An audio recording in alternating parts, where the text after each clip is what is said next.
Good morning, friends. How are you all? I hope you all are doing well. In this video, I will discuss about the science and technology section in the particular Pratyuktara Darpan March 2023. Friends सबसे पहले जो topic लिया गया है that is sun is moving towards is final phase.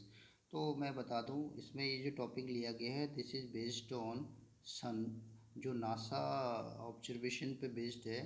तो सन का जो photograph इसके डायनेमिक ऑब्जर्वेटरी स्पेसक्राफ्ट से लिया गया है। तो उन्होंने कुछ फ्रेश ऑब्जर्वेशन जो उसके फोटोग्राफ से भेजे हैं उसके बेस पे ये बता रहे हैं कि the sun is like most star in the universe is on the main sequence stage of its life. Normally जैसे लाइफ एक स्टार की चलती है उसी तरह से इसकी भी चल रही है, जिसमें क्या होता है during which nuclear fusion reaction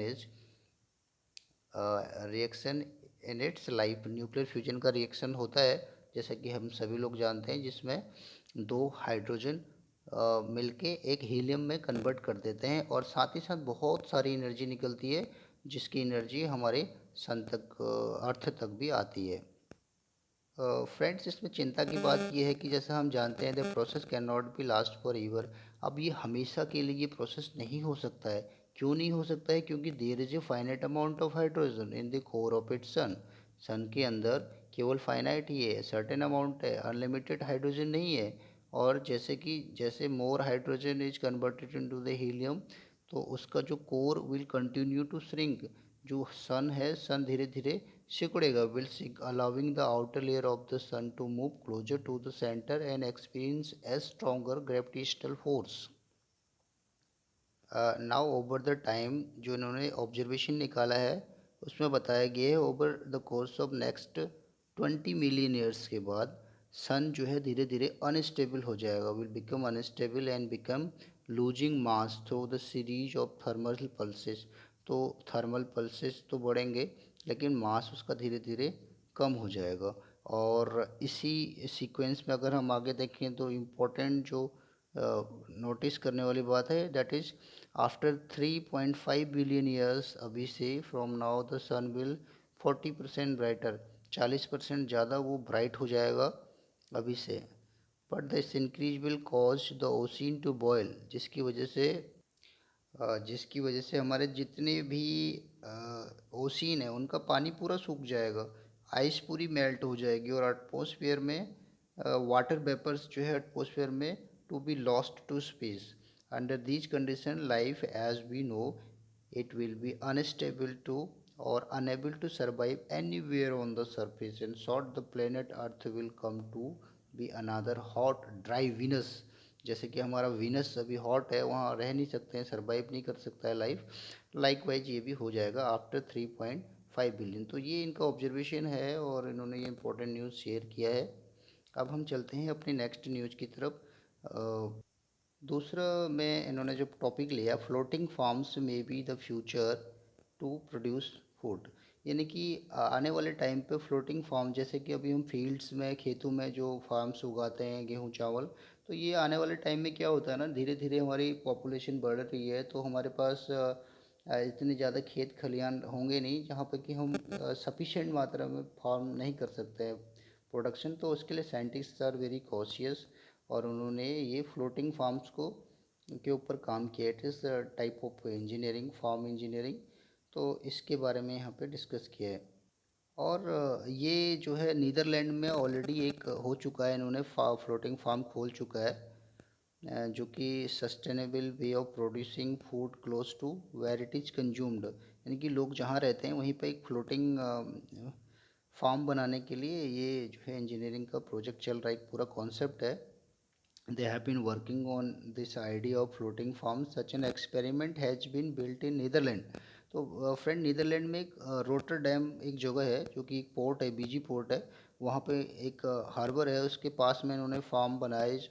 already furnish 3 storied floating structure है where one robot milks the cow and another automatically scoop up the manure that gives enterprise its familiar smell. तो वहाँ पे जो उन्होंने अरेंजमेंट किया है वहाँ पर रोबोट की हेल्प से वो दूध निकालता है एक रोबोट, और जो है दूसरा ऑटोमेटिकली उसके खरपतवार निकालता है। तो ये इस तरह से, और जो उसकी छत है, रूफ बना रखी है, वहाँ पे पानी जो आता है रेन वाटर उसको कलेक्ट करता है। और इस अरेंजमेंट में इन्होंने एक सोलर पैनल भी लगा रखा है, जैसे कि पिक्स में हम देख सकते हैं। ये नीदरलैंड का इन्होंने जो फ्लोटिंग फार्म बनाया उसकी पिक्स है। इस सोलर पैनल में alongside produces 40% of the energy the farm needs. जितना भी नीड्स होता है एनर्जी की, पावर की जो ज़रूरत है, उसका 40% सोलर पैनल ही इससे प्रोड्यूस कर लेता है। तो दिस इज एग्जाम्पल, और आने वाले टाइम में इसके ऊपर काम किया जाएगा। We will move to the next topic. Friend, यहाँ पे monkey so low calorie diet में increase life span.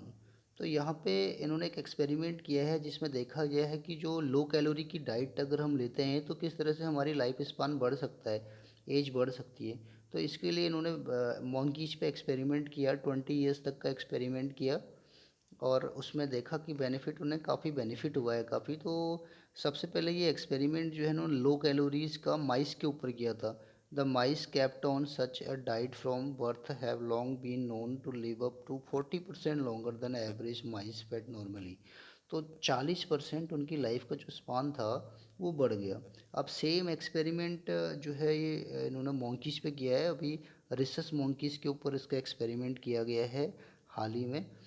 Rhesus monkeys जो कि इंडिया में भी जो है वो एक प्रजाति है मोंकी की, उनके ऊपर इन्होंने एक्सपेरिमेंट किया। और इन्होंने पाया, एक्चुअली जो इसका जो रिसर्च चल रहा है, the result from one of the two studies conducted by a team led by Ricky Coleman and Richard Wintrock at the university of Wisconsin, USA की यूनिवर्सिटी है, और उन्होंने ये रिसर्च करके अपना रिपोर्ट पब्लिश किया है। रिसर्च की जो फाइंडिंग्स हैं, researchers say that now 20 years after the experiment began the monkeys are showing many beneficial signs of caloric resistance. अब ये कैलोरिक रेसिस्टेंस का मतलब जो फूड लेते हैं उसका 30% कम कैलोरी वाला फूड इनको दिया जाता है, 30% कम नॉर्मल से। तो उसके ऊपर जो एक्सपेरिमेंट हुआ है और जो बेनिफिट हुआ वो ये हुआ, इंक्लूडिंग सिग्निफिकेंट लेस डायबिटीज। इनमें जो डायबिटीज कम पाई गई, cancer, heart and brain diseases इनमें नहीं पाया गया। And these data demonstrate that caloric restriction shows ageing in the primate species. तो उसमें जो है ये फाइनली जो कंक्लूजन आया रिसर्च से, the dieting monkeys were expected to enjoy a life span extension of 10 to 20% based on equivalent studies started in mice at the same age. तो ये सेम चीज़ 10 से 20% इनका लाइफ स्पान बढ़ा है, ऐसा रिसर्च में मिला है। जैसे कि सेम एक्सपेरिमेंट माइस के ऊपर, चूहों के ऊपर किया गया था, उनमें भी सेम चीज़ मिला है। तो ये एक्सपेक्ट किया जा रहा है कि ह्यूमन बींग्स भी अगर ये जो कैलोरी रेस्ट्रिक्शंस वाली डाइट लेंगे जिसमें कि 30% कम कैलोरी रहता है नॉर्मल डाइट से, तो डेफिनेटली उन्हें भी 10 से 20% जो है एज बढ़ाई जा सकती है। Now we will move to the next topic. Next जो टॉपिक है उसमें climate change is altering Indian monsoon. तो क्लाइमेट चेंज की वजह से मानसून में काफ़ी बदलाव आ रहे हैं, और जो इसमें मेन नोट जो कंक्लूजन है, ये shift in the track of monsoon system like low pressure and depression travelling south of their position of flash floods are the results of climatic change. तो इसमें जो स्पेशली जो चेंजेज आते हैं वो शिफ्ट कर रहा है मानसून, जो अपने आप को low, like low pressure and depression, ये travelling south of their position, south की तरफ को जो है वो उसका अपना शिफ्टिंग कर रहा है। और इसकी वजह से हम काफ़ी जब देखते हैं how climate change impact summer monsoon rainfall, तो रेनफॉल को इन्होंने दिखाया है, बहुत सारे पॉइंट्स दिए हैं जहाँ पर कि एवरेज लाइफ पहले जितना होती थी एवरेज रेन से कई जगह ज़्यादा हो रही है और कई जगह बहुत कम हो रही है। जहाँ ज़्यादा हो रही है वहाँ फ्लड लाइक सिचुएशन आ रही है, जैसे बे ऑफ बंगाल में हम देख रहे हैं। बे ऑफ बंगाल में बहुत ज़्यादा बारिश हुई है एवरेज से। वहीं पहला पॉइंट इसमें चलिए पढ़ते हैं। It is a complex to understand the rainfall variety and how monsoon pattern have been behaving late, particularly this year. Alarming increase in flood and droughts provided direct evidence of how global warming has been impacting the Indian monsoon. अभी यहाँ हम देखें कि Madhya Pradesh, Gujarat, Rajasthan and parts of Maharashtra have recorded excess rainfall in this year. तो Madhya Pradesh, Gujarat and Maharashtra, Rajasthan, यहाँ पे extra rainfall हुई है। मध्य प्रदेश, गुजरात, राजस्थान एंड कुछ पार्ट्स ऑफ महाराष्ट्र, जबकि West Bengal, Jharkhand and Bihar did not receive normal rain. इन स्टेट्स में नॉर्मल रेन भी नहीं हुई है वेस्ट बंगाल झारखंड में, तो ये एक ट्रेंड अलग है। लाइकवाइज बे ऑफ बंगाल में भी इसका जो हम ट्रेंड देख रहे हैं काफ़ी चेंज हो रहा है ट्रेंड। तो दीज आर सम टॉपिक्स, अगर if you want to study इसको पॉज करके पढ़ सकते हैं। नेक्स्ट टॉपिक हमारा है self healing ability of salamanders, one day human too can regrow organs. Friend इसमें रिसर्च में इन्होंने पाया गया है, exactly it is a observation, actually discovery भी बोल सकते हैं, कि सेलेमेंडर जैसे हम जानते हैं कि एक एम्फीबियंस होते हैं, और इनका क्या है, ये पिक्स में हम जैसे देखते हैं सेलेमेंडर्स है, और इनका क्या स्पेशलिटी होती है, अगर इनका कोई लिम्ब कट गया, ऑर्गन कट गया, सपोज हाथ कट गया कोई, तो ये अपने आप कुछ टाइम के बाद दोबारा से इनका हाथ आ जाता है। तो रिसर्चर्स, हमारे साइंटिस्ट कोशिश कर रहे हैं कि क्या ये चीज़ ह्यूमन बीइंग में हो सकती है, किसी का हाथ काट दिया, इम्प्यूट कर दिया, तो वो अपने आप जो है उसका हाथ आ जाए। तो इसके ऊपर रिसर्च चल रही है। तो इन्होंने ये पाया रिसर्च में कि जो ये सेलेमेंडर्स हैं, इनके जब इम्प्यूट कर दिया जाता है, कोई हाथ कट जाता है, तो उसमें क्या होता है कि तीन तीन हफ्ते के अंदर धीरे धीरे उसमें एक लंप बनता है, और 3 हफ्ते के अंदर धीरे धीरे ग्रो होके वो पूरी तरह से सही हो जाता है, और उसको कुछ पता भी नहीं चलता है, नो स्कार्स वगैरह कुछ भी नहीं रहता है। तो इन्होंने देखा कि amphibians have almost unique in that if they lose the limb, small bump forms over the injury called blastema, blastema उसको बोलते हैं।